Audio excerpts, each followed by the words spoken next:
അസ്സലാമലൈക്കും. എന്തെഞ്ചേ നിങ്ങളെ വാക്യാച്ചും യുവനന്ദിയൻ വേരുള്ള காரப்பமா பேசியது வேருள்ள காரமாக்கி பேசி வேறொன்னுமல்ல. நான் கடைசா எங்கட இஃபாம் நானா பத்தி ஒரு வீடியோ போட்டா இதான் நீங்கள நிறைய பேர் பாத்தீங்க. அல்ஹம்துலில்லாஹ். அஸ்ஸலாமு அலைக்கும் வரஹ்மத்துல்லாஹி வபரகாத்துஹு. ரினோஸ் பாஸ்.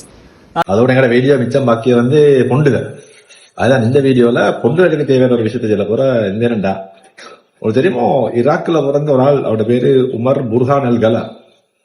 அவருக்கு என்ன கேசாண்டா, இந்த போட்டோலஜி வர பாருங்க, இவர் தான் உமர் புர்ஹான் அல் கலா.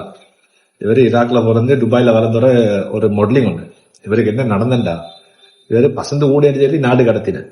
உமர் புர்ஹான் அல் கலா அவர் பிறந்தது எங்கன்னு பார்த்தா ஈராக்ல. அதுக்கு போல அவர் வளர்ந்து எல்லாம் டெவலப் ஆகி வர்றது எங்கன்னு பாத்தீங்கன்னா துபாயில மாடலிங் ஃபீல்ட்ல தான் வாராது.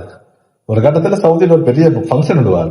இந்த ஃபங்க்ஷனுக்கு உமர் புர்ஹான் அல் கலா வந்தா, அது பெரிய பெரிய முன்புகளுக்கெல்லாம் அந்த கவர்ச்சிகரமான என்னையமாய் பசந்து. அப்ப அவரை இந்த பொண்டுகள், சவுதி பொண்டுகள் இவரை தேடி வரும். அது அந்த இடத்துல அனாச்சாரமான நடத்தைகள் உருவாகும். இப்படியான ஒரு சந்தேகத்துல இந்த உமர் புர்ஹான் அல் கலாவை சவுதி அரசாங்கமே இவரை நாடு கடத்தி வச்சது. என்ன உண்மையான செய்தி என்னன்னா, இந்த உமர் புர்ஹான் அல் கலாட பசந்துக்காகத்தான் அவரை நாடு கடத்தி வச்சது. சோ ஓட செட்ல என்ன மாதிரி உமர் புர்ஹான் அல் கலா மாதிரி பசந்தான தாசரி என்னன்னா இந்த வீடியோல டேக் பண்ணுங்க.